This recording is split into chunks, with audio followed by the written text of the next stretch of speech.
জন আকাঙ্ক্ষাকে সর্বোচ্চ অগ্রাধিকার দিয়ে অন্তর্বর্তীকালীন সরকারের প্রতি ডিসেম্বরের মধ্যে নির্বাচনের সুনির্দিষ্ট রোডম্যাপ ঘোষণার দাবি জানিয়েছেন বিএনপি স্থায়ী কমিটির সদস্য ডক্টর খন্দকার মোশাররফ হোসেন।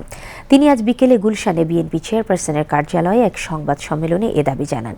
তিনি আরও বলেন, জুলাই গণ অভ্যুত্থানের আকাঙ্ক্ষাকে ধারণ করে হারানো গণতন্ত্র ফিরিয়ে আনতে অন্তর্বর্তীকালীন সরকারকে নির্বাচনকে সর্বোচ্চ অগ্রাধিকার দেওয়া উচিত।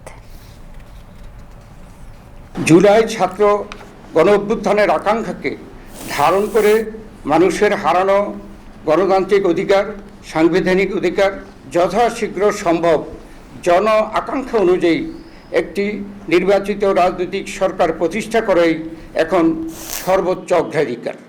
তাই আমরা একটি সুষ্ঠু, অবাধ, নিরপেক্ষ নির্বাচনের মাধ্যমে ডিসেম্বর 2025-এর মধ্যে একটি জাতীয় সংসদ গঠনের জন্য অবিলম্বে সুনির্দিষ্ট রোডম্যাপ ঘোষণার দাবি জানাচ্ছি।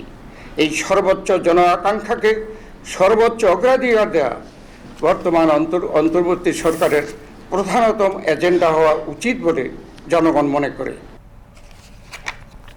সংবাদ সম্মেলনে স্থায়ী কমিটির সদস্য ডক্টর আব্দুল মঈন খান, আমির খসরু মাহমুদ চৌধুরী, সালাউদ্দিন আহমদ এ সময় উপস্থিত ছিলেন।